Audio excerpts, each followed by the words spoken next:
was in fact false, distorted, or slanted. Fox News appealed the verdict. 5 major news media corporations filed briefs with the court in support of Fox's appeal.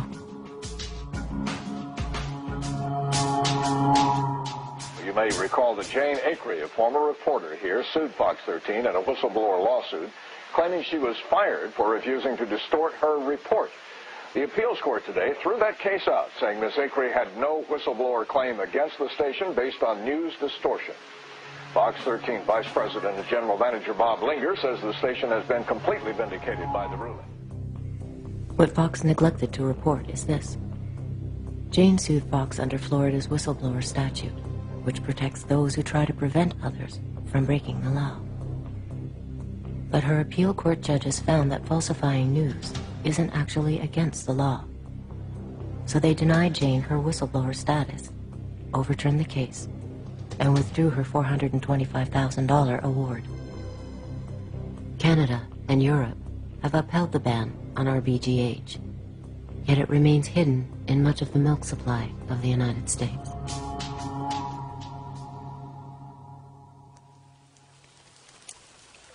The prospect that 2/3 of the world's population will have no access to fresh drinking water by 2025 has provoked the initial confrontations in a worldwide battle for control over the planet's most basic resource. When Bolivia sought to refinance the public water service of its third largest city, the World Bank required that it be privatized, which is how the Bechtel Corporation of San Francisco gained control over all of Cochabamba's water, even that which fell from the sky. Esta ley, este contrato, prohibían a la gente acumular el agua de la lluvia. Por lo tanto, el agua de la lluvia también se privatizaba. La factura de agua le daba un valor legal a la empresa para que pueda apropiarse de su propiedad, de su vivienda, rematando la misma. La gente debía optar por una decisión de comer menos, pagar del agua, pagar por los servicios básicos, dejar de mandar a los niños de la escuela, no asistir a los hospitales y curarse en la propia casa, o en todo caso, gente jubilada, por ejemplo, que tiene una renta muy baja, debería buscar trabajo en las calles.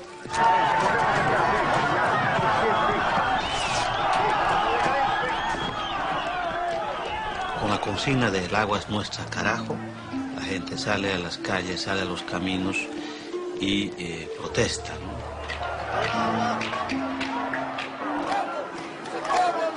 The price this beleaguered country paid for World Bank loans was the privatization of the state oil industry and its airline, railroad, electric, and phone companies.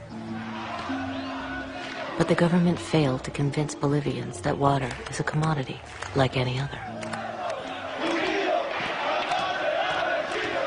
Entonces, ahí sí vimos que el gobierno defendía los intereses de la transnacional Bechtel, porque la gente quería agua, no gases. La gente quería justicia y no balas. Estas son las imágenes que reflejan definitivamente la situación que vivió Cochabamba durante la jornada de este viernes. Prácticamente estuvo sitiada. Policías del departamento... Bolivia was determined to defend the corporation's right to charge families living on $2 a day, as much as 1/4 of their income for water. The greater the popular resistance to the water privatization scheme, the more violent became the standoff. Y por eso hubieron centenares de heridos jóvenes que a sus 16, 17 años perdieron brazos, perdieron piernas, quedaron paralíticos, quedaron lesionados de la cabeza de por vida y murió Víctor Hugo Daza.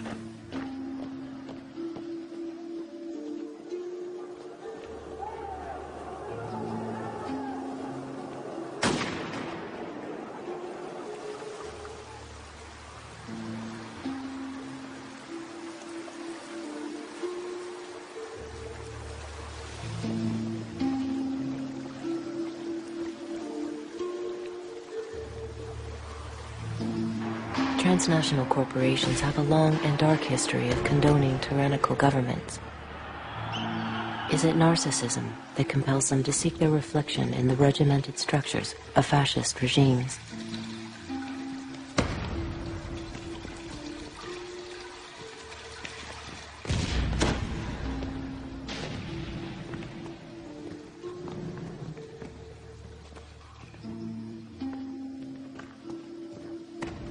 There was an interesting connection between the rise of fascism in Europe and the consciousness of politically radical people about corporate power, because there was a recognition that fascism rose in Europe with the help of enormous corporations. Mussolini was greatly admired all across the spectrum. Business loved him. Investment shot up. And suddenly when Hitler came in Germany, the same thing happened there. Investment shot up in Germany. He had the workforce under control. He was getting rid of dangerous left-wing elements. Investment opportunities were improving. There was no problems. These are wonderful countries. I think one of the greatest untold stories of the 20th century is the collusion between corporations, especially in America, and Nazi Germany.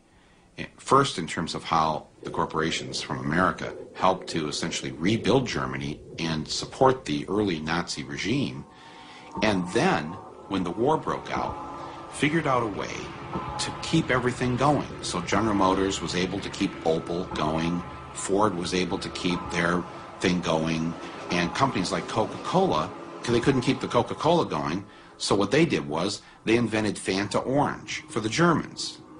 And that's how Coke was able to keep their profits coming in to Coca-Cola. So when you drink Fanta Orange, that's the Nazi drink. That was created so that Coke could continue making money while millions of people died. When Hitler came to power in 1933, his goal was to dismantle and destroy the Jewish community. This was an enterprise so fast that it required the resources of a computer. But in 1933, there was no computer. What there was the IBM punch card system, which controlled and stored information based upon the holes that were punched in various rows and columns. Naturally, there was no off-the-shelf software as there is today. Each application was custom designed, and an engineer had to personally configure it. Millions of people of all religions and nationalities and characteristics went through the concentration camp system. That's an extraordinary traffic management program that required an IBM system in every railroad direction and an IBM system in every concentration camp.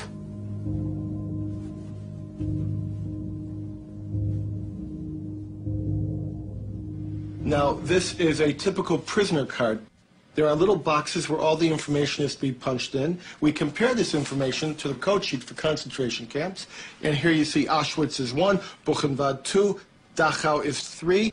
Now, what kinds of prisoners were they? They could be a Jehovah's Witness for 2, a homosexual for 3, communist for 6, or a Jew would be 8. Now, what was their status? 1 was released, 2 was transferred, 4 was executed, 5 was suicide, and 6. Code 6. Sonderbehandlung, special treatment, meant the gas chamber or sometimes a bullet. They would punch that number in.